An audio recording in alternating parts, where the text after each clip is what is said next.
What's happening? What's happening? What's happening, family? Kennedy! We missed you. I missed y'all too. You've been ghosting us. No, I was playing, not chaperone, but I had scheduled, like I went out to New Orleans, but that's because I planned my best friend's 21st birthday. So I was like, I gotta go. And I made it feel special. I drove the whole weekend. Very tired. So see, Kennedy, because I talked about you live to the family. I said, I don't know, Kennedy been ghosting us, so she's doing a college student thing, but oh my gosh. So, they probably looking at you like, oh, she's back. Okay. Well, she is a college student. So that is true. That is true. You gotta live a little bit. Right. Please, a little bit. I only have one more. I have a year and a half here left. I just made my schedule. Crazy.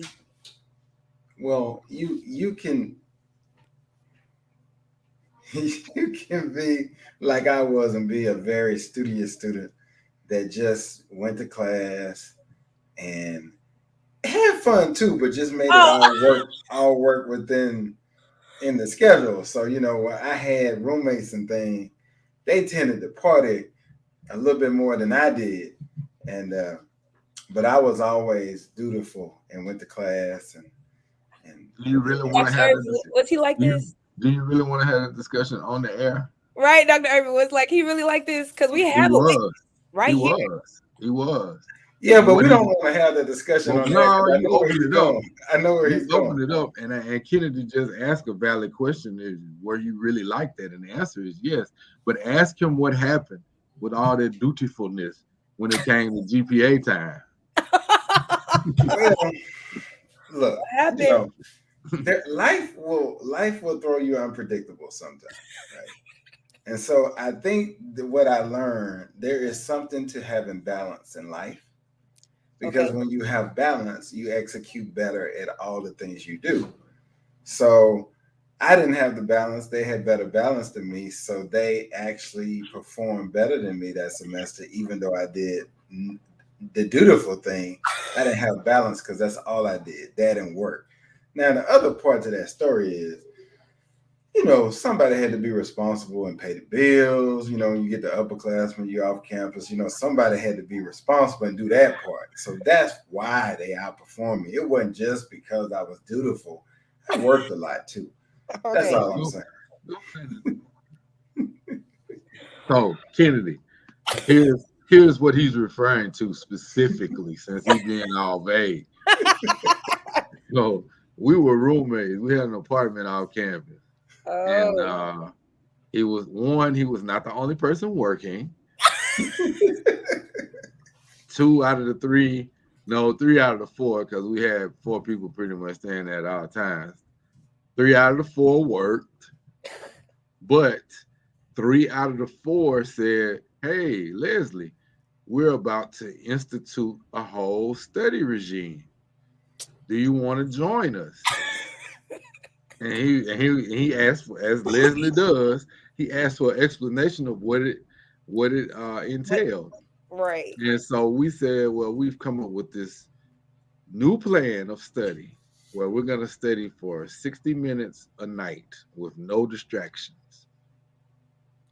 And when we said that, when we said that, he went ballistic. You cannot just study for 60 minutes a night and expect to have good grades.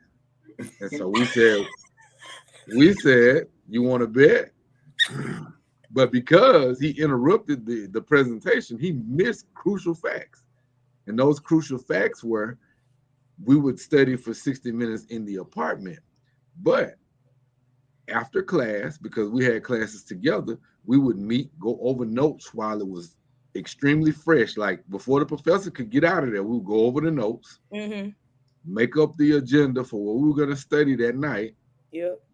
and then we would come to the apartment and go through that with no phones, no television. Now, when I say no phones, remember now we had We didn't have beep, cell phones, so it was we had beepers and landlines.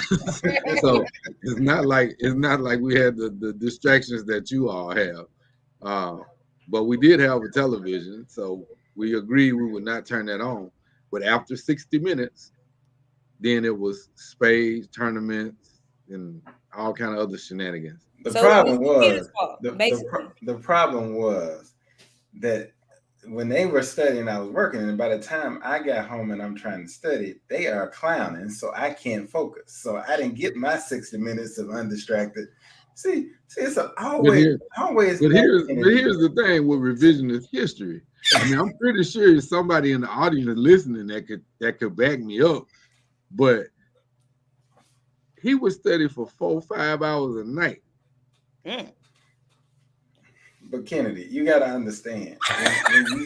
See, there's always, remember, to every story, there's the precept, the concept, and the post-step. You got to know all three. He's just telling you the concept. The reality is, I could study for 10 hours. If they boopity bop bop bop bop, not boopity bop. How effective is that studying? See, no. So that's what was happening, and that's what. But here's what I learned: a valuable lesson I learned. They came up with the strategy that we all then used in grad school, and we all did super well.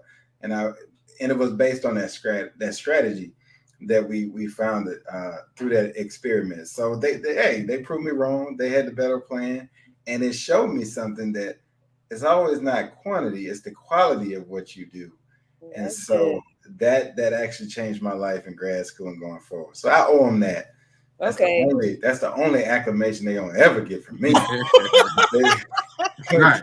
And but you know why he makes that statement, Kennedy? If you could have seen his face the day those grades came out, and he walked in with his grades and he was like, "Yeah, I got y'all," and we were like, "Put them on the table. Let's see."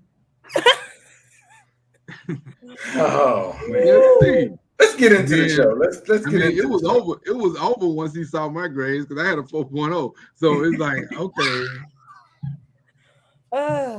It's okay. We let's get into the show, Kennedy. Enough of that revision going down memory lane. So Leslie, last question. Out of the 4 people, who was in 4th place? I was. All right. So we can stop right there. Because then everything else I'm saying is true. But Kennedy, you got to keep this right. Now, we all did well and we all were great students, but they outperformed me. They outperformed me and they got to have a whole lot more fun than I did. So I learned a valuable lesson. I took what they did and I incorporated it in my life, and that's how I've studied since that time. Yeah. Because I remember that point because I was upset for about 6 months. I really they just irked me. It's okay. They beat me. It's okay. You live and you learn. That's all. You can't beat them, join them, right? That's right. Well, I did want to start off with the show with another how Jackson State beat Mississippi Valley last week. The score was 28-19. Did y'all go to Valley at all? No, I watched it though. Charles went. You went? Wow. I think a lot of people did go. It was good. Valley. Dr. Irvin. For a second. Why don't you tell us about the environment there? I only saw it on TV. I mean, on YouTube, but I heard it was a capacity crowd. Kennedy, did you go? Okay. It was an electric environment. I mean, the campus was packed. Everybody was, for all the talk about rivalries, everybody had a good time. Mississippi Valley State, Jackson State, we all know each other. Right. I bumped into Dr. Ori on my way into the stadium. He played at Mississippi Valley State, and he was selling wolf chickens on the way in. So I knew he was gonna go. He wore his mask to class. We were like, "They're not gonna win." He's like, "Yes, we are." Oh yeah, he was on it. He was early. I mean, the 2 hours before the game, he was talking to her. Exactly. I texted him. I said, "Boo Valley." Right. But it was packed. I mean, it was a capacity crowd. Now, somehow I missed, of course, this is the beauty of social media. I missed altogether that that the mascots had a little wrestling match to the side. I missed that altogether. It looks like Valley won that match. I didn't even see that. Wow. Yeah, it did look like that. It did look like the Delta Devil Yeah, was handing the Tiger something he didn't want. I know. Pyro was on fire. He was giving the Tiger the business. He gave Sonny the business. He Sonny did. always in something. Last year, not last year, but the year before that, I think they played, was it BC or something out of town, and Sonny got Yes, a in flag. Atlanta, and he Yeah. made I was ESPN. there. I saw that. I saw that. Yeah, I was there for that game. I Sonny think always Sonny has to be the mascot that has gotten in more trouble. I mean, he's always he like Dennis the Menace of mascots. Yeah, He's yeah, always in always something. into something. always. Yeah. You know, in thinking about that game when we predicted and gave our predictions, I thought we should have. We had our opportunities. We just and shouts out to Valley. The defense came and play. But the thing that I was happy about, Jackson State played probably its worst game of the year. Wow. Made the most mistakes of the year in a game, both on offense and defensively, and still found a way to win on the road in a very tough place to play, which is Mississippi Valley. On the field, let's just say that has a lot to be desired. I went down on the field. Um, I went down on the field, and it does need some work. But the field was not the issue. We played a different game than we've played all year because Valley has improved just that much. Mm. oh And yeah, you know, when you come in with a losing record, regardless, you have a chip on your shoulder. You have nothing to lose, so you play harder. Well, just like I said, BCU was the best 0-8 team that you would see probably in the country. Valley is probably the best 2-6, 2-7 team you'll see. yeah, 2-5. Yeah, they are. They They're a improved. couple. They're a couple players away from making some real noise in the Southwestern Athletic Conference. And shout out to Vincent. You know, I always give props to Vincent. I taught Vincent at Jackson State, so I'm very proud of what he's building there. Extremely bright mind. He's always been a competitor, uh, but he always got those books done, Leslie. Yeah, yeah, yeah. Oh, Well, I'm gonna say this to you, and we'll talk about this a little bit later. We got another very good 2-5 team coming into Jackson on tomorrow, and probably they're in Jackson already, I'm presuming. And they present a whole set of challenges themselves. So we'll come back and circle back to that. Kennedy, let's get into. I know we got some serious issues to transition to, so why don't you lead us down that path? all right. So, well, first I wanted to say this past Tuesday was election day, so I really hope everybody voted. Did you guys vote? Oh, absolutely. Oh Good. yes. Yes, it was a I was watching the polls at Lanier High School.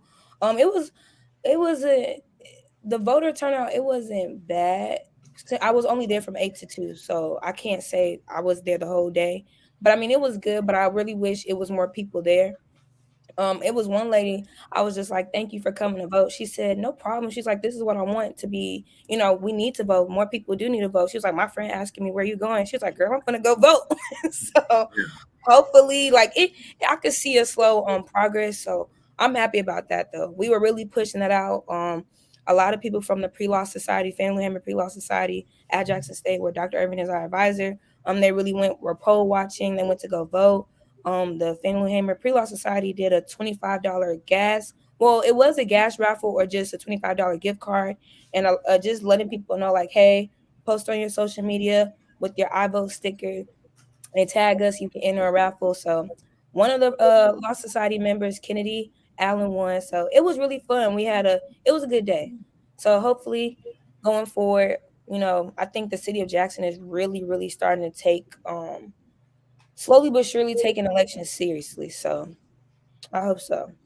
Well, That was shout out to you youngsters for getting out there and being an active part of the process because we need poll workers. We need people active in the process, not just voters, but people that can make the polls accessible. So that's good. That's extremely good.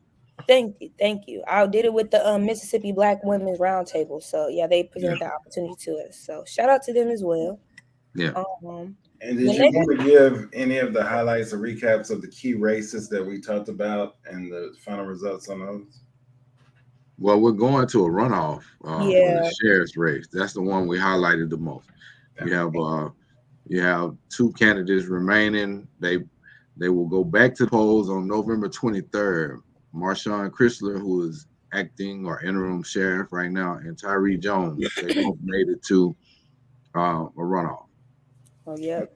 And it will be, I want to say, I will, I don't want to speak too soon, but I do know we might be another like runoff debate or something held at Jackson State pretty soon. I have to talk to Dr. Magna about that. But yep. And then another thing that I wanted to get into was, what else did I want to get into? Okay, so this is the topic that I wanted to start off with.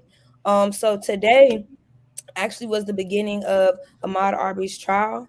And so, but one thing that I really want to talk about, and I definitely want to hear your input on it, Dr. Irvin, because we kind of talk about this in Dr. Orr's class, how the juror is mainly white. It's 11 white jurors and 1 black. And they were selected in a long and grueling process. But it's crazy because they said over 1,000 people were summoned for jury duty, but only half of half of the people showed up to be summoned for jury duty. Then after that, they started to do their process. My thing is though, granted, yes, the trial is being held in a very white field, very majority white county is white Glenn County, but it's just shocking to me, like how can this case be, I don't want to say monumental and I also don't want to compare it, but how can this case make difference and change like in a way that George Floyd did when we have this type of institutional, I want to say institutional racism, but like just barriers that's blocking it? Because granted, yes, it's all white and we can't say that, they won't vote in the favor of Ahmaud Arbery's trial, but it's like it's almost, I don't want to say defeating, but how is this even legal? I guess basically what I'm trying to say. Before you answer that, you did a real good job of putting the flowers and roses and Daniel Deals and birds of paradise all around that. So kudos for you for decorating it. But I'm just gonna say it in a direct kind of way. How in the world is this? This is where sometimes I think people get jaded with the justice system, and I know it's the best we got, and I know all the legal talk that gets said and the political talk, but how is this a jury of my peers? How is this a jury of his peers? It is the question. And so how, as you look and just take my educated, my degrees and put them to the side and my analytical and put it to the side and say, how does a jury that are not my peers, right, that doesn't look like me, doesn't have culture issues or nothing, can't relate to me, how can they in turn enact justice that's fair, equitable to me?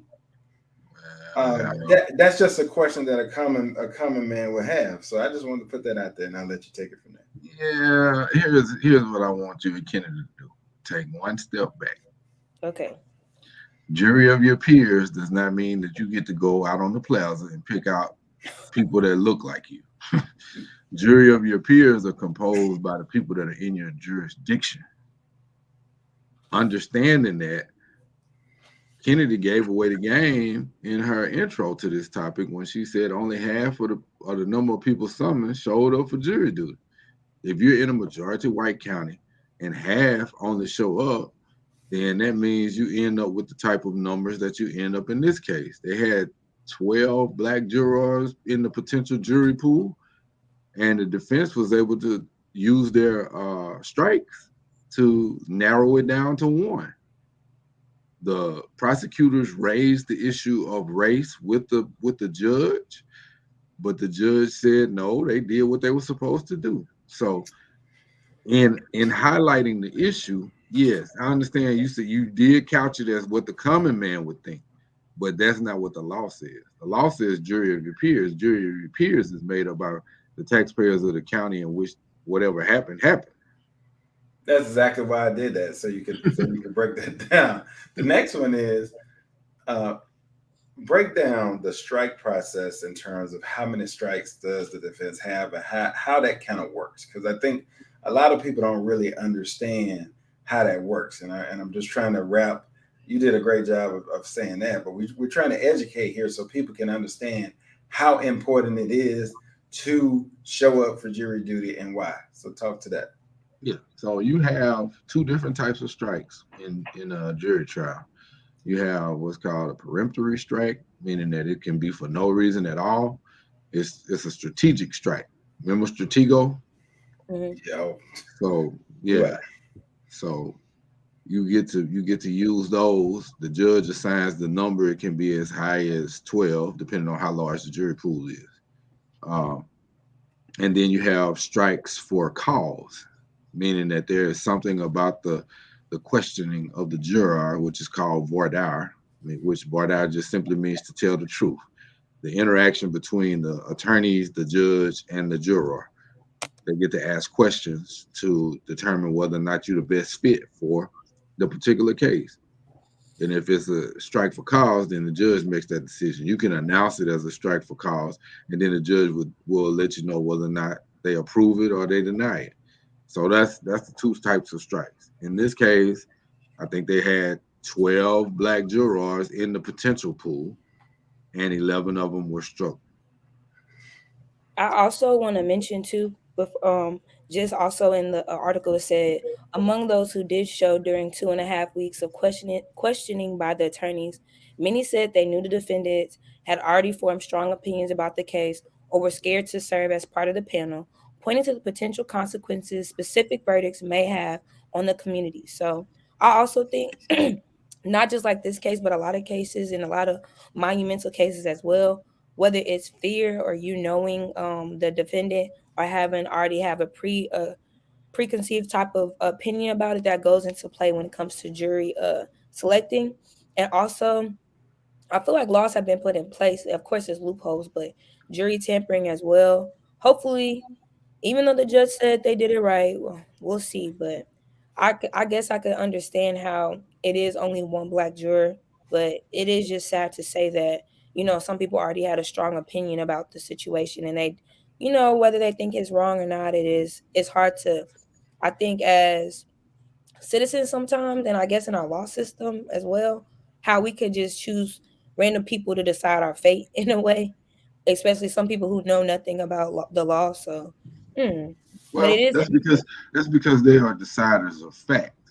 Mm, Uh, the judge is the one who issues the law. The jury is supposed to listen impartially to the facts. So here's how you take care of the issue that you're talking about. If you know, which as Leslie said, the common man may not know this. So this is why we're doing the educational piece. mm-hmm, If you know that the opposite side has the ability to strike uh, purely for strategy, then that means you need strength in numbers. We have issues because we don't show up for jury duty. mm, If more than 13 people or 12 people from the black community showed up, it's a high probability that more than one would be on there. very true. The reality is this: and thank you, Charles. That's why I set you up to answer that, because I get that question all the time, and I'm trying to stress to people why it's so critical that we not only when we get to jury duty notice, because and the reason why I'm saying it's critical because I am reformed. I used to be one of those that always would get excused and push it down the road, push it down the road, until Charles had to educate me on why it was so important that I go. So they, if we have low numbers, they can strike us off. If Exactly. we have a surplus of numbers, not then you don't even get a chance to have one or two. You can get a lot more on the jury because you give the prosecution a lot to work with. Mm-hmm. So if I I've only seen got 12 and I got 50 black people that show up for jury duty, I'm gonna have prosecution is gonna be smiling and having a good day in a case like this. We've got to show up. And then I don't understand sometimes when we got a case that is as publicized, as well known as this, we have the lowest turnout. right. And then we get hung up on some of the craziest stuff. Like, yes, the defense job is to ask questions to determine whether or not you're a good fit. So they're going to ask you if you knew the defendant or if you knew the victim. or if you knew the attorneys, or do you know the judge, or are you related to any of them? Those are standard questions. The problem we run into is we play TV lawyer and we presuppose that just the mere fact that we know someone or have you related, that's something different. But if just the mere fact that you know someone, how many Leslie, how many people from Columbia do you know, but you don't really know their name or what they're doing, or that A lot question of is them. loaded in a sense. You should get to the follow-up question, which is, even knowing that you know that person, can you be a fair and impartial judge of the facts in this case? If you answer yes, then it makes it that much harder for them to disqualify you for cause. Right. And if you show up in numbers, guess what? If they disqualify you, then they can't get Kennedy. Yep. I want to, Mr. Bird, he had a question. He said, will they move the trial to another area? They didn't. I mean, I really don't know. I mean, they didn't move it because it just started today, so it's still happening in Yeah, I that mean, county. I'm But sure they filed. I'm sure they filed to change the venue, but it seems like the judge didn't see where it was warranted. yeah, Uh, and then they wanted to handle it in the county. There are certain factors, benchmarks that you have to reach in order for that motion to be approved. And so, hmm. when you file that motion, you better be able to back it up with the publicity, the possibility of Writing. taint, and all kind. There's a whole lot of things that go into that. Okay. Well, I'm definitely glad we talked about that because that's definitely something I wanted to brush up on. Um, Another topic that I wanted to talk about today was literally happened last night, and it was a man injured. Shots were fired at multiple cars on I-55 in Ridgeland. It happened under the Natchez Trace Bridge around 4:30 p.m. And so Ridgeland police said there were one Ridgeland police was taken to the hospital, and it says we have one victim hit. He was shot in the arm. He has been transported to UMC, and officers took some very quick medical measures to help him, but he's in surgery now. And the investigators are just working to piece together as much evidence as possible and pulling videos from like walk-ons, Costco, and other businesses just south of here. And so I wanted to also bring this to the show only because I want people to understand and kind of also, Dr. Irvin, I meant to ask you this too, so I wanted to bring it up. How it's important to vote in elections like this because one of the candidates mentioned in the debate, not last Tuesday, but the Tuesday before, he said, and even the event that we recently attended this week, how the Judge Hardwick said a lot of JPD is underpaid and overworked. Do you feel like that factors into a lot of times, like policemen not really being able to do their job? Still, in a way, we can't even help our community. So, do you think this voter turnout with this special election will actually improve our community in a way? Or is that even possible with budgeting and stuff like of that nature? Kennedy, you asked some loaded questions. I know. I'm Listen, sorry. I this want what Um, happened. you to elaborate. so so let me try to parse that out. And Liz, I'm probably gonna need your help on this, but let me just try to break it down. So one, what does it mean to be overworked? And what does it mean to be overworked as a law enforcement officer? Those are two different things. I mean, I could be so let's take a factory worker versus a police officer. If Okay. you are a factory worker and you're overworked, there's a chance that you could have an injury on the job. No different than in policing. There's a chance that you could get injured or miss something because your focus is not all the way there. So I think what Judge Hardwick was getting at, and just for context, Leslie, Kennedy and I both participated in a domestic violence panel this week that was hosted by the good Saraj from Jackson State University, Delta Sigma Theta, um, Delta Pi. They were doing skits to go through different scenarios, and the judge mentioned that JPD has a staffing issue, and so what Kennedy is that's the frame that Kennedy is putting it in. Even though this was an original issue, I think it's a good tie to what was discussed there, and we're bringing it in here. Is that when you have staffing issues, they're overworked because there aren't enough police officers. So that means you don't have enough hours covered. So that means you have to work overtime. And one thing I've always known from my experience in government The overtime pay is great, but there will be um, suffering in other areas. And that means Mm, precision and efficiency on how you investigate, how you do routine things.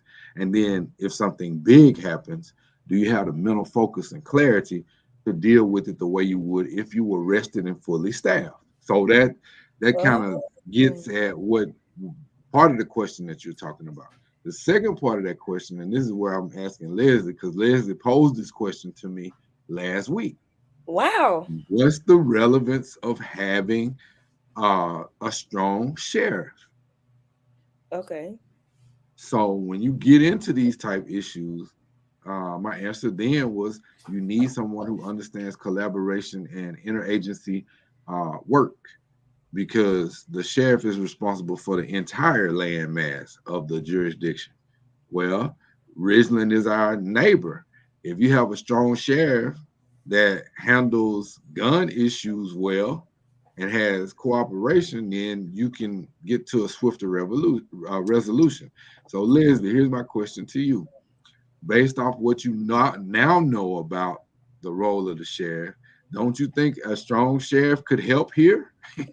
Absolutely, absolutely, and because you need somebody that can tie it all together. And what is essentially saying, when you look at law enforcement or when you look at crime as a whole, crime is not necessarily geographical. It fades and blends into every community.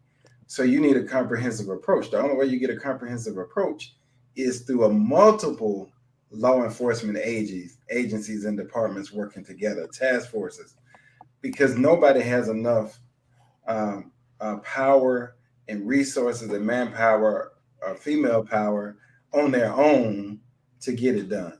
And nobody has all the expertise. So it takes a comprehensive approach. And so Dr. Irvin kind of reminded me sometimes when we have cases that require us to think outside of the box or come be very creative, we'll go into what we call war room sessions. Okay. And some people don't really understand, like war room sessions seem spirited. Like if you come and catch me and Dr. Irvin or Miss Simeon or somebody in a war room session, you would think we're about to fight, but that's not what's happening at all. What we're really trying to do is to get to the best solution. And the Mhm. best solution is apart from you, apart from me, apart from here, to get to the best, to find the best things, because everybody's going to see something that the other one doesn't. And that's what I think that sheriff does, because the sheriff is the liaison that crosses over everybody. He's Yeah. the common denominator, or he or she is the common denominator for everyone. So it makes sense now. And like I think to piggyback off of that is when we had the debate here on the Tuesday, October 26th, and Dr. Irvin, he can attest, I think for me, it educated me a little bit more because this is my first time voting in the special election really. But it kind of educated me more on how or why Jackson has these issues. They were talking about the jail. Like I really didn't know all that much about the jail, but they were breaking that down and how that can affect proper, I guess, policing, because a lot of times I want to say one of the candidates was saying, how can we house all these members, but it's unsafe, it's unfit, it's breaking down, and sometimes we're arresting some of these suspects who are coming out the next day because they were arrested. They had a they bailed on bond, whatever. What I'm trying to say, they paid their bond. That's what I'm trying to say. But it just really informed me about a lot and how I guess the sheriff does play a lot of roles in crime in your city. So it just made me realize the importance of the position really, because they were also talking about budgeting, um, proper policing. Like Dr. Irvin said, how do you actually look at executing a plan, making sure you're actually looking at all the facts, and you can't do that when you have some overworked workers. So it was a lot that played into it. It was very informative, I will say that. Yeah. All right. Well, the last topic that I really wanted to talk about was the Colin Kaepernick special, and it's Colin in black and white. First, have y'all watched this yet? Because it actually just came out. Have y'all watched it at I all? have not had a chance to watch it yet.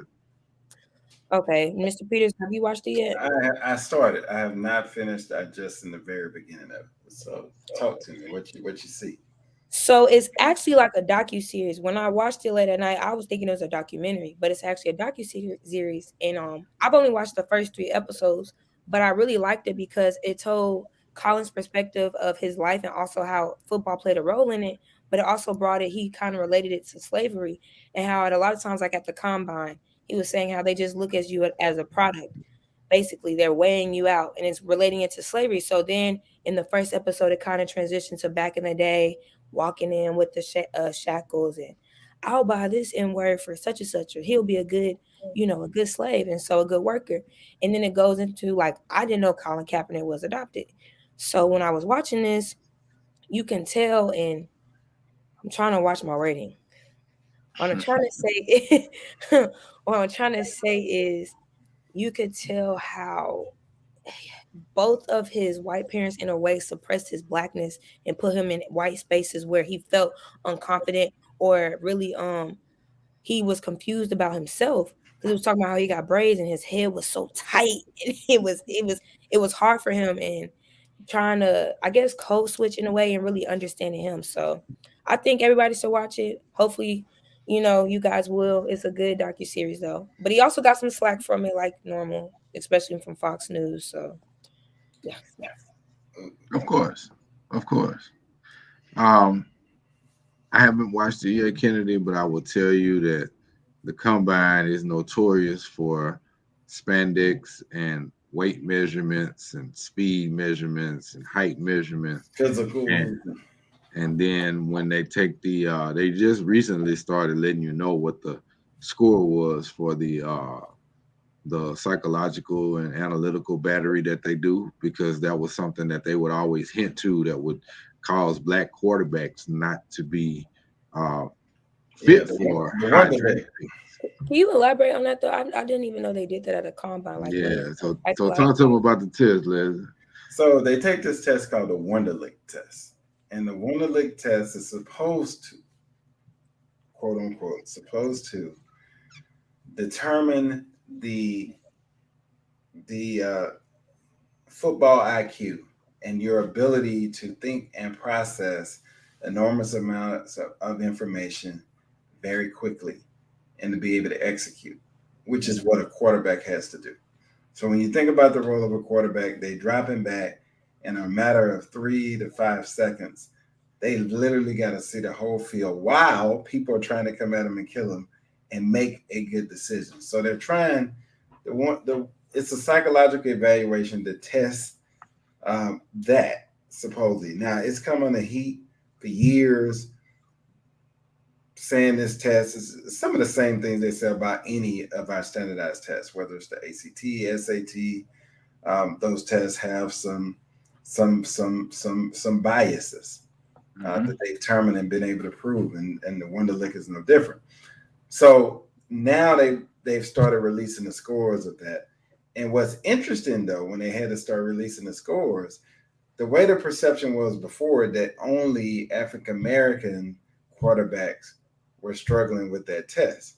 Hmm. Started releasing the scores, we realized a whole lot of people that were not African American at all were making far worse grades on that test. Right.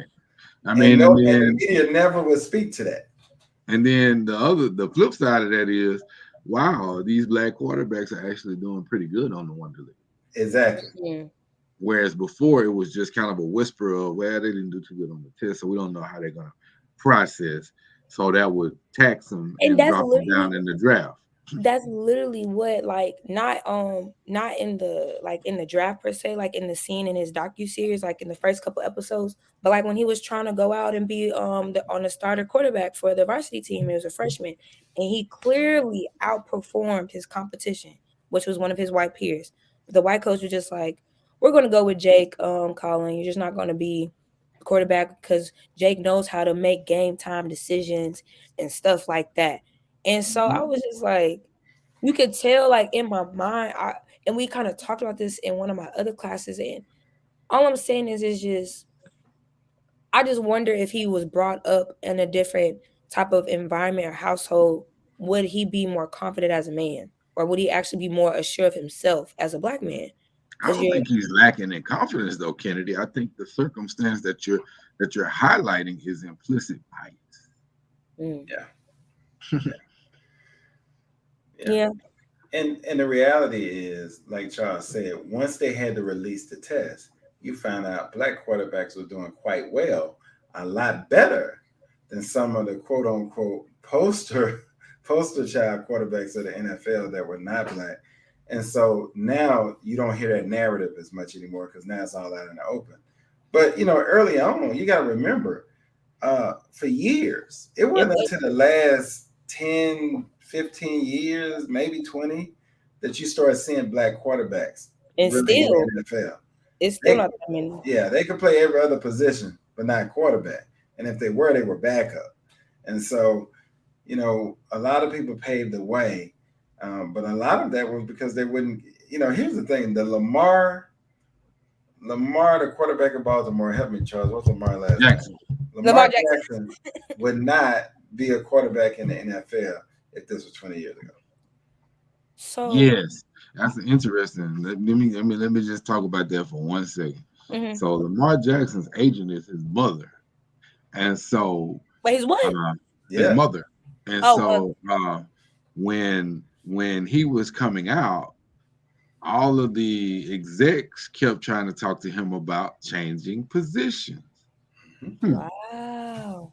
And because his mother was his business manager / agent, he talked to her about it, and she asked him one simple question: "What have you always played, and why would you stop now?" Exactly. Right. And so that the crisis of confidence that you're talking about with Kaepernick, I don't know if he had somebody standing in the gap for him like that. Yeah. But and Lamar Jackson still pays the tax even now. I mean, if you look at his stats, he's leading in several categories, but anytime he has a bad game, he gets taxed. Believe me. Oh yeah. Now let me give you another issue. So if we look at the COVID situation, let me just tell you what happened recently. Wait, what happened recently? Yeah, well, what's going on this week? How hard did the media attack Lamar Jackson over COVID? Now he's had COVID twice, and they were taxing him on why you won't get vaccinated. Okay, he not vaccinated. I'm telling you now, he was out the amount of time he was supposed to be out. He followed lead protocol, but they just own you. They came after him pretty like you're just disrespectful to the team. You're hurting the team. All of this, right? This was before the season even started. Go ahead, Charles. I said he never lied about it. Never lied about it. Never lied about it. And that's where I'm going. You know where I'm going. I'm helping you. Go to Green Bay, whereas Aaron Rodgers is a quarterback. He said that he had the shot. Well, no. Well, what he said is, he finessed it. He said he had been immunized. He said, "I've been immunized." So he never got the shot. Which could mean he said, "I've been immunized," which gave the implied assumption that he had been immunized for COVID. But he didn't. But he didn't say COVID. He just said, "I've been immunized." Now watch this though. But the media and everybody took the assumption. Nobody pressed him on it once he said that. There was no follow-up question. Have you been immunized for COVID though? Have you taken COVID? None of that. Comes to find out now, he did not take the COVID shot. He has not been immunized for COVID, and now he can't play. And who's hurting their team? Because now he has to go in the COVID protocol. So, okay, this is my thing. Okay, I thought the NFL but basically was saying if you don't get your shot, then you basically can't work or can't play because one of the coaches got fired. Correct? Yes. So my thing is, where's that same energy? But my thing is though, how did they get away with not taking the shot? The quarterbacks, how did they get away with it? Well, they took his word and didn't check his paperwork. Right. What about Lamar though? Lamar said they checked his paperwork, but he said he wasn't taking it. He was last year before they changed the rule. Oh, okay. Yeah. But now, Aaron, this is happening now, so he can't play for how long? 10 days, 2 weeks, I think. 2 weeks. Oh my God. I can't believe he did that. He just messed So, up. we can go on and on. But that's what's going on. And so that has always happened. And like Charles said, he's still paying a tax for it. He will always pay a tax for it the minute something goes wrong. Now, if everything go and watch what I tell you. Just like in the last 3 years, last 2 years especially, you couldn't say nothing bad about Patrick Mahomes. Not having such a great year, and what you hearing now? What? The thrill is over. You know, And they criticize Kyrie racial. Right. Yeah. So, and that's a great bird. That's a great analogy. Well, a comparison, not an analogy. That's a great comparison. What did they do to Kyrie, Kyrie? Kyrie is suspended indefinitely Right. because he refuses to get the vaccination. And he may actually be getting some relief because we got the second black mayor of New York City coming in, and he said he may make some changes to how work requirements are addressed. And so Kyrie has been getting drugged, for lack of a better term. Wow. Really because he has his whatever his beliefs are, they are against the vaccination. Aaron Rodgers can go to the mic and basically lie. And the same people that drugged Kyrie a couple weeks ago, they don't want to talk about Aaron Rodgers right now. And that shows the racial, not disparities, but you could tell the difference in how they view. It's different treatment depending on who you are. It's different treatment. Different treatment. I did not know that though. But that's no different than the rest of the world. And here's the thing, that's America. It's our America, but that's our America, and we have to deal with the good, bad, and the ugly of our America. We can't just deal with the good.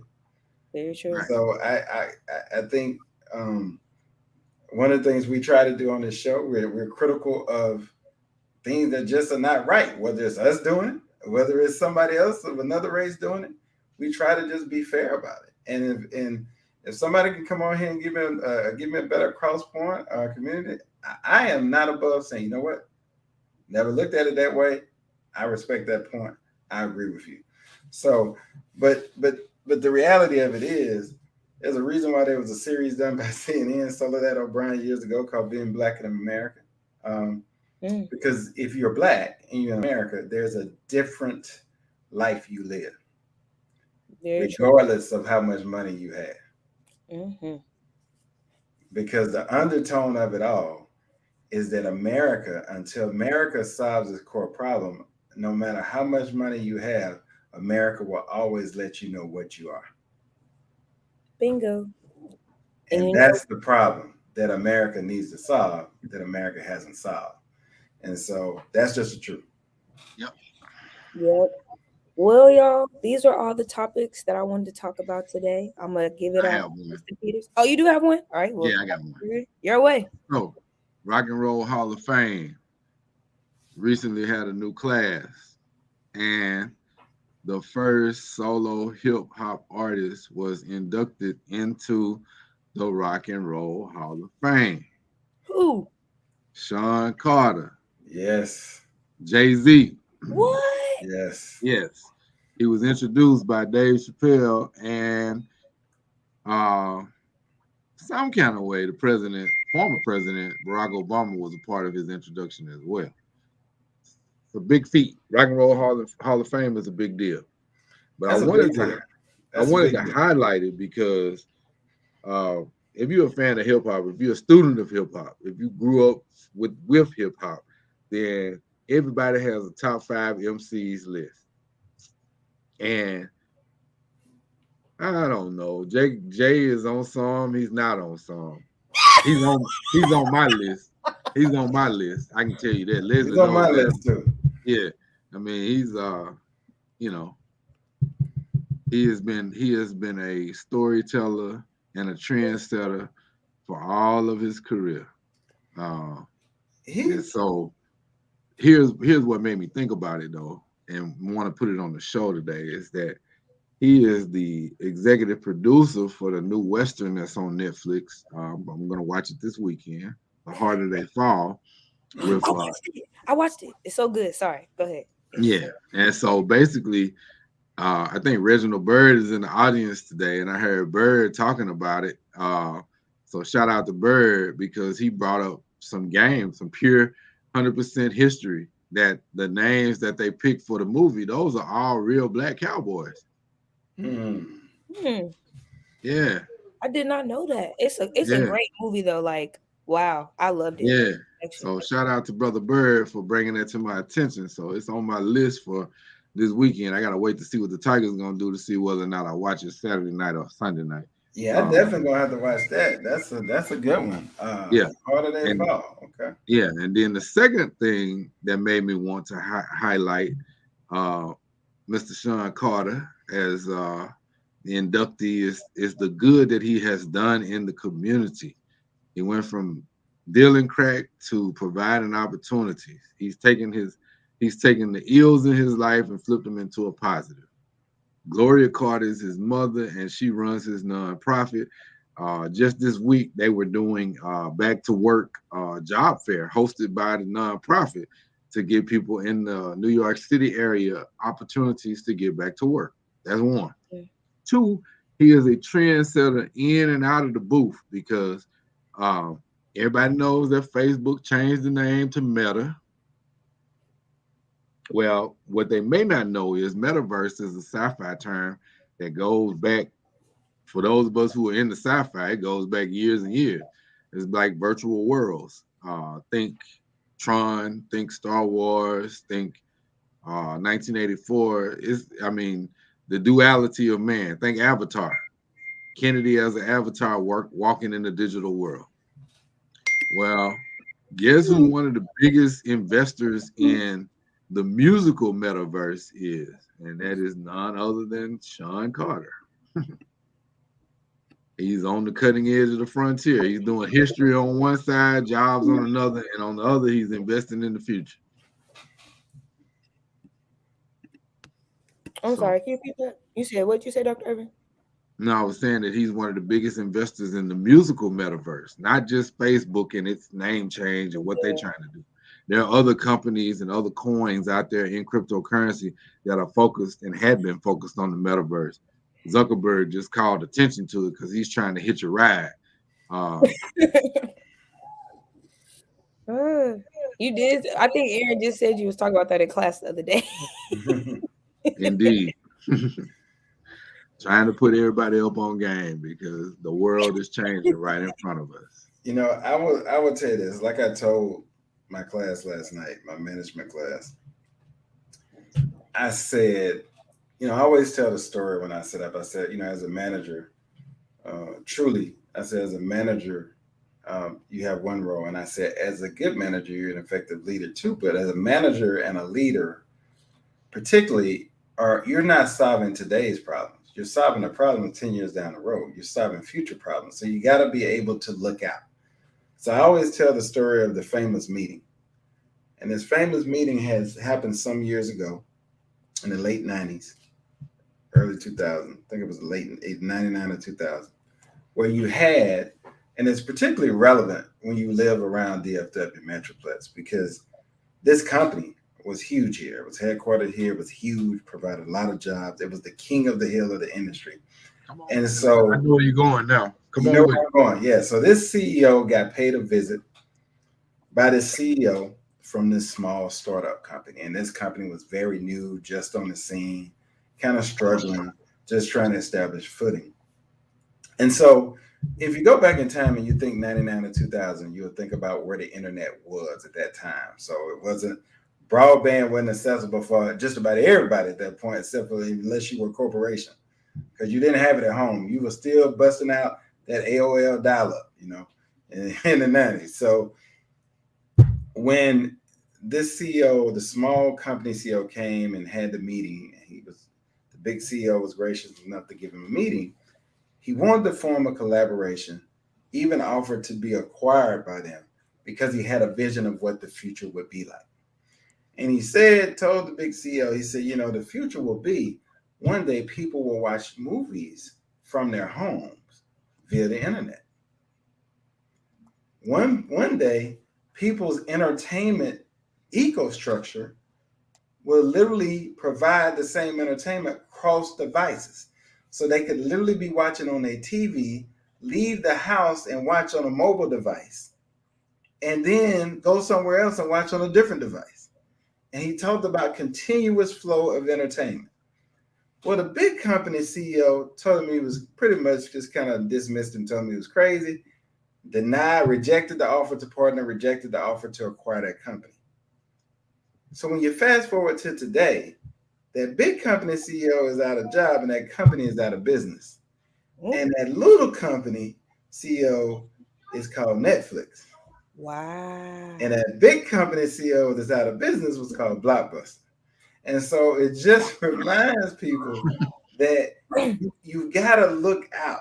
You got to look out because today is the present is already happening. It's already happened. So in the past is already done. So you got to be solving future problems. So I say that to say when we're sitting here having these discussions, we've got to do the work. A lot of times we talk about stuff, but we don't ever do the work to change it. And we've been talking about some of these same problems forever because our grandparents were talking about them, our parents were talking about them, and now we talking about them. So at some point, we're going to have to get better at the work to change. And I'm talking about the problems that we can change within our own communities and the way we think and the way we understand and use the application of the law in a way that it can be more effective to give us a fair shake. Yeah, that's big engagement. I have a small stat. I have a small stat for that. So they just recently completed a survey in the cryptocurrency space on who's doing what. Mm-hmm. Currently, African American participation in crypto is at 23%. Wow. That's high, much higher than I thought. Yeah. Yes. From 0 to 100 real fast. Hispanic is at 17% and white is at 11%. Now, what does that all mean? Well, worldwide, we're at about 1% adoption, but it's going to happen so fast because it's happening right now. All this stuff is being built and connected, and when it gets plugged in and turned on, everybody will have missed the bus again. And I'm saying that to set Liz up. I know we're supposed to be doing football predictions, but you got me in my element now, so I gotta go ahead and say this. This has happened before, and you know, I used to always go to Tri-High meetings and NAACP meetings, and you would hear the elders saying, "History will repeat itself. You don't learn your history, it'll repeat itself." Yes. So I am here from the present, from the past, and the future. Call me Dickens. To say that history. You gonna do a Christmas carol early? Yeah. History is repeating itself right now because as a Black community, by and large, we missed the transfer of wealth that happened when it went from analog to digital. Well, it's about to go from internet to internet 3.0, a whole different type of digital. Yeah. So I'm trying to make sure that people have the information and know you need to be looking at these spaces. If you want to change issues in the Black community, you need some money to do it. Moolah. You're about to have a transfer of wealth, so we need to be looking in the spaces where you can get the money to make the dent. You know, we're gonna have one day where we're gonna do a dedicated whole show to that. But you know, I also told the class last night. Here's the thing: I said, U.S. If you study history, everybody said the U.S. is the last country to adopt anything. Wow. Just study it. Yeah. So if you look at if I bet you dove deeper into the adoption rate of crypto and you broke it down by countries, I bet U.S. is dead last. Oh, bro, that's a whole show. So that is a whole show. It was. I mean, think about it. Why do you think when technology is invented, it ain't never invented here? It's invented. Yeah, but this is the one time where world events and economic events say that if we are last to this party, it's going to affect the United States standing in the world probably forever. Yeah. I mean, listen. You thought the euro had an effect on the dollar. You about to see something, and the reality is, I can't wait till I get the opportunity to go to Shanghai, go to China, just to see it in action. But I went just to bring this full circle. So I was in the airport most recently on my recent trip when I came to Jackson. I was in the airport, and I knew now Amazon has been testing this out for 10 years. Yeah. It started out in Know you Seattle. know. But I go to this Amazon store. There's just a cubicle sitting in the middle of the airport. Yeah. You go in, you slide your card, you get whatever you want, you walk out. There's no person, there's nobody there, but it charges you for exactly what you got. Guys, blockchain technology, digital money, the way we move around the world, all that's changing. So we'll have to have a whole dedicated show to talk more about that. But man, I'm just glad that I got Dr. Irvin in my top five circle to pull me into the, because he is relentless in pulling me along, and now I've got on board. But I thank him for that. So you got to have good friends that'll pull you along when you can't see it too. Yep. Yeah. It's gonna. I've been pulling. It's like pulling teeth. Yeah. But- Speaking of that, I'm gonna pull him along with these predictions. So Kennedy, let's see how we did last week. Let's go. Oh, you didn't want to get into the predictions because you know you beat me, but that's fine.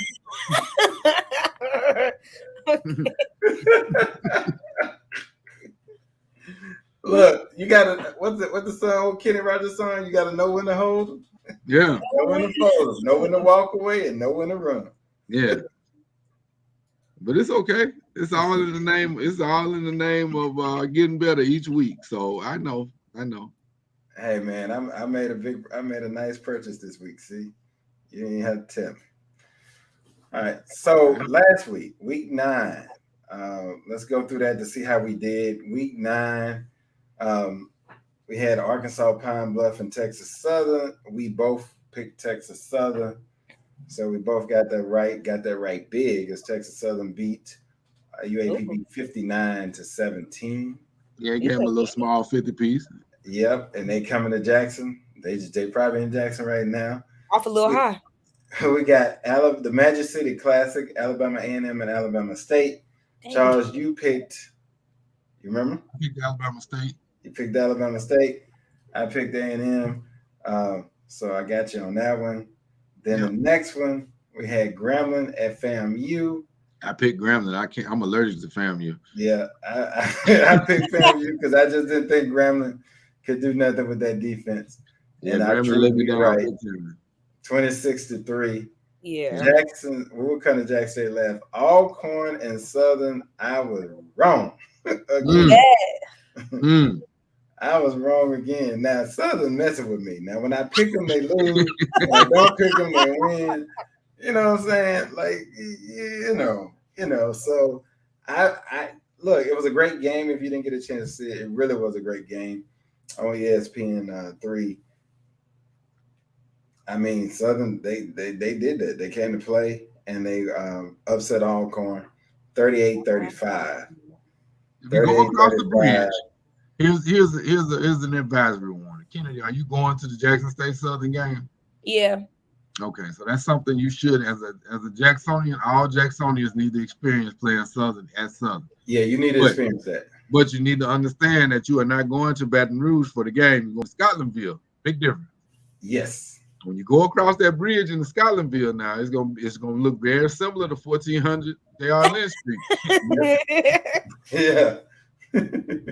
So just know, but it's a magical experience. You'll enjoy it. Okay. Good. I'm gonna tell you, a little lesson that we learned when we went to Valley. Now, Charles said Valley is great and all that. It wasn't so great to me when we went to Valley. We went during basketball season to the game, and I say that because in remembrance of Coach Scribbling, that passed away, the great Lafayette Scribbling, former coach of Valley men's basketball, the legend, and one of the best dressed I ever seen. Oh yeah. But we went to see, and that's when Lindsay was playing, and Ryan and all those guys, and they have a gym where it gets so hot and the sweat makes the floor sweat and people just slipping. It was like that. We beat Valley because Valley had Al Ford at the time. We beat them. It was an overtime game. We go out to our car. And this is in the winter. It's cold. Go out to our car. They done slashed the tire. So what I learned is when you're traveling away to a game, particularly in Scotlandville, remove all your Jackson State stuff from your car when you park. Just remove it to be safe. Put it in your car, and then when you leave, you put it back in. But I'm just telling you, Southern is not. Valley is a friendly rivalry. Southern is not. So just make sure you're equipped and you know the do's and don'ts as you travel down to Scotlandville. That's crazy. Didn't they slash your tires? Yes, they did. And let me tell you, it's hard to find somebody to fix a car tire in Irvin, Mississippi at 10 o'clock at night. At 10 o'clock at night, yeah. Why did y'all get back? So I'm just saying. But I love my college experience, the stories we have. And then the last game is Jackson State and Valley. Jackson State pulled that off 28-19. We both had that one pinned. So as we move to this week. So Charles, I got you last week, man. Yeah, you did. No doubt. Grambling let me down, though. Grambling let us down in a lot of ways. McGunn said, don't pick SU this weekend. Yes, we need family lose. We do need family lose. We do. We really do. All right. So the first up, Charles, this week, we're going to go with Alcorn State versus Prairie View A&M. That says Alabama. Oh, wait a minute. That's the wrong week. Hold on. I think that's right. I want to get to that game. I just want to get to that game, but they're playing Bethune-Cookman. Who's playing Bethune? Alcorn. Bethune. They're not going to win the game. It's Alabama State. Alabama State versus Prairie View A&M. It's Prairie View's homecoming. Oh, well, there you go. 50 piece with fries. I am going to go with, I just think that Prairie View might look over Alabama State. And you got to remember, Alabama State is coming off getting their coach fired. Dr. Hill Ely was relieved of his duties after the loss of that Magic City Classic. You lose 4 rivalry games in a row, you ain't going to have no job. I'm just telling you that. Dang, you fired him like that? In the middle of the season. Look here, bro. Don't you even get on the bus to go back to Montgomery. You hit. Let me talk to you. When the clock sounded, that was his curtain call. But I think he knew that though. He knew it. I think he knew that was coming. Yeah. So you picking? So I'm clear, you picking Alabama State. I am picking Alabama State in the upset against Prairie View. On Prairie View's homecoming. I think they're gonna make it a homegrown. No.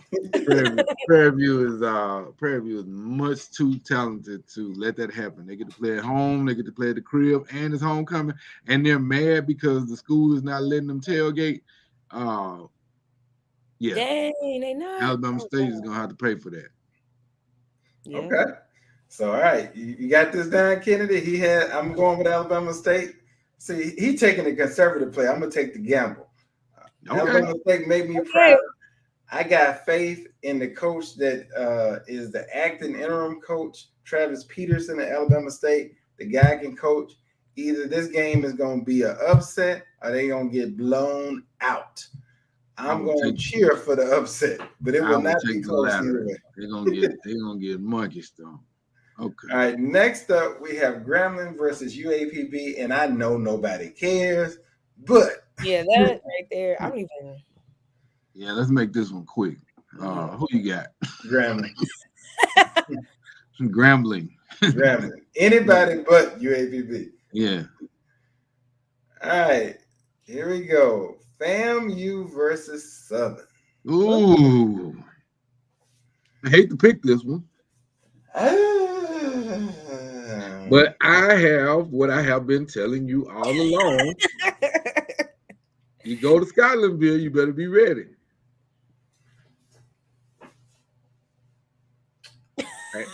Fam has, you going with Southern?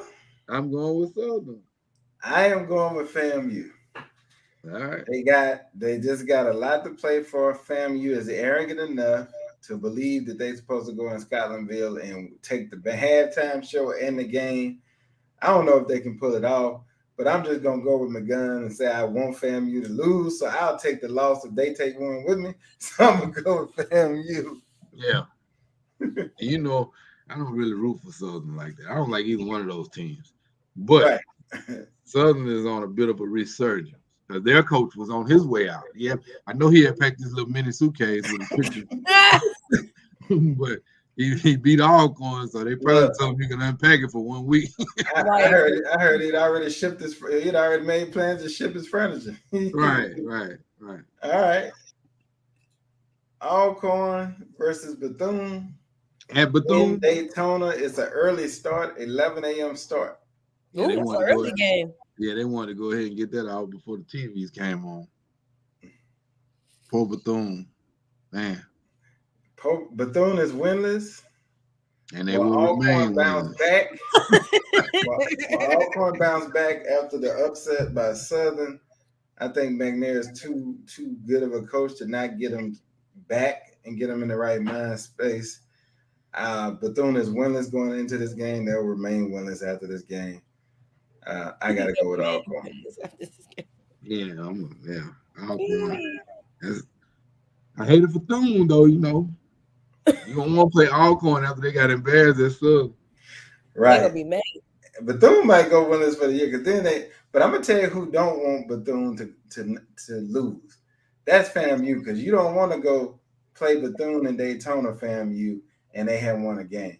That's not what you want. I know. That might be what you get. That's their mortal rival. They'll be 0-10 by the time they get there. Yeah, they'll be ready for them.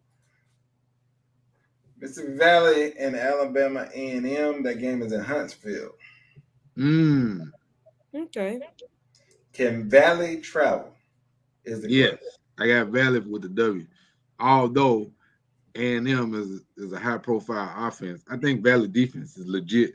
And all those people that were saying that Alabama A&M had the best running back in the SWAC, that is not true. I have seen the visual evidence, and I'm telling y'all now, the best running back in the SWAC resides in Irvin. That boy from Irvin is built different. I agree. Number 3. Built different. He is built different. He has a chance to play on Sunday. Yes. He reminded me of a Popewood truck. Bro, if you ever grew up in the country, you know about that Popewood because you hit that joker, he just laugh at you and keep going.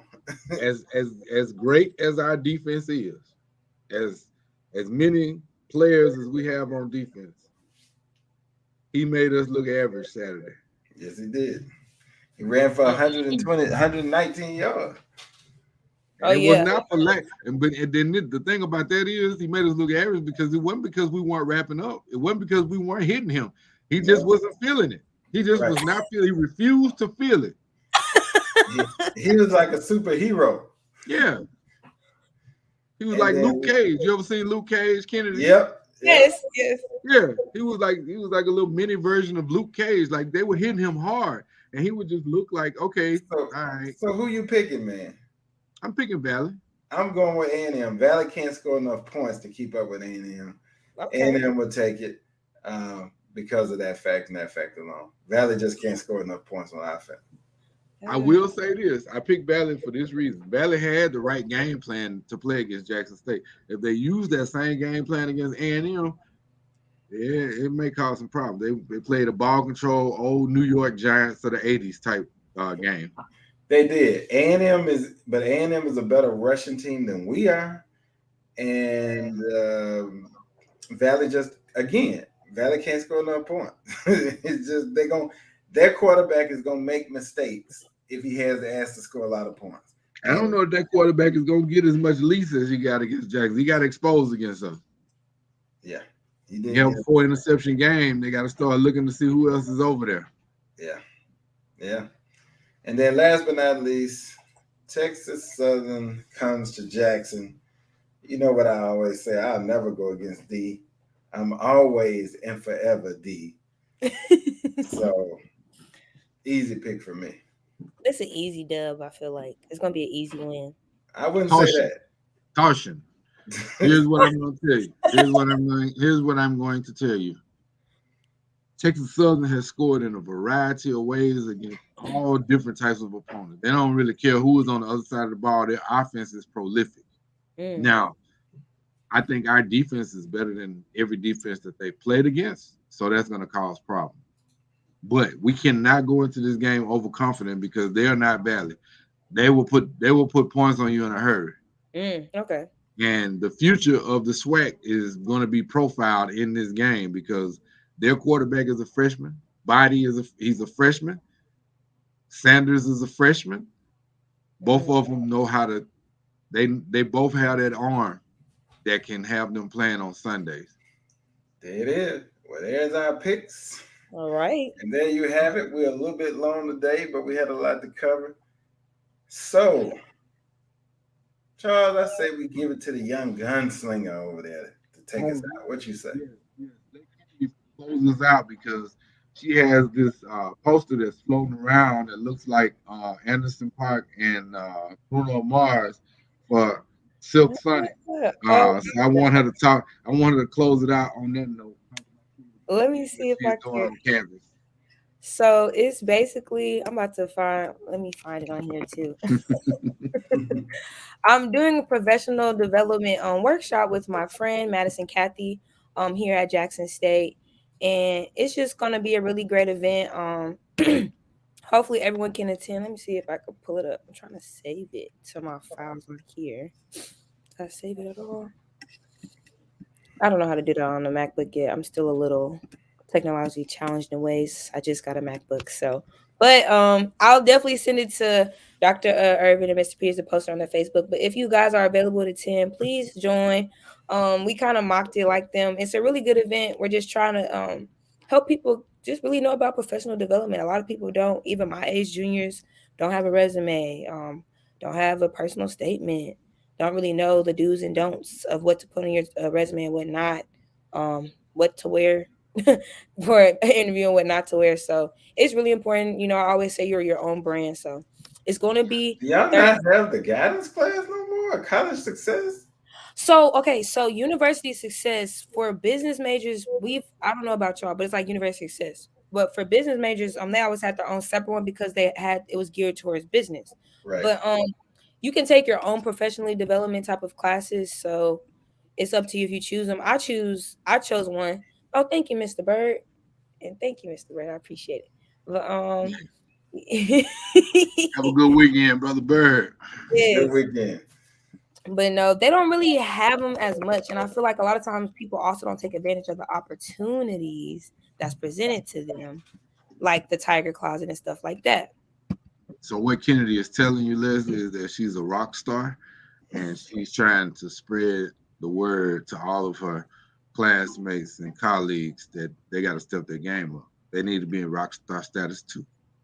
Makes sense. What's the date? Because I want to come talk to you. I want to tell y'all the story about the purple suit. Uh-oh. Oh, yeah. The purple suit. It is Thursday, November 11th at 5:30 p.m. in the College of Liberal Arts building in room 146.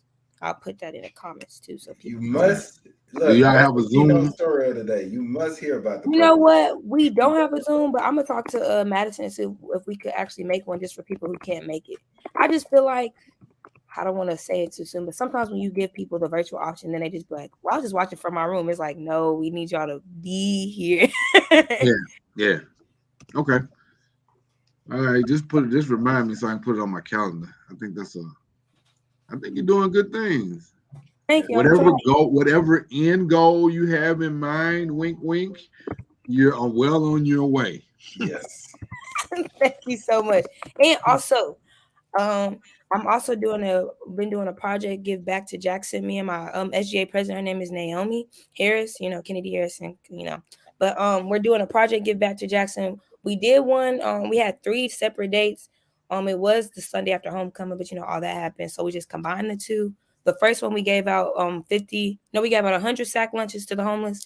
This one we're gonna do hygiene bags and blankets. I want to do I don't know if y'all seen the tie blankets. I'm a YouTube and figure out how to do it. But if you cut the ends, you could tie them. It's like 2 and 2. So we want to give out those to the homeless. So that's going to happen on the 9th next week. If you can come and attend, if you're a JSU student on here, you can sign up on Tiger Post. We're providing for community service hours. So, and if you want to donate, you can do it as well.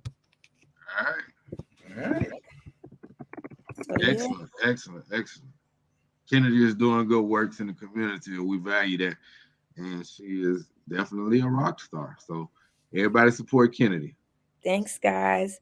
Support our rock star, and so she can keep the hope alive. Keep hope alive, as Reverend Jackson would say. All right. Y'all have a safe weekend, y'all.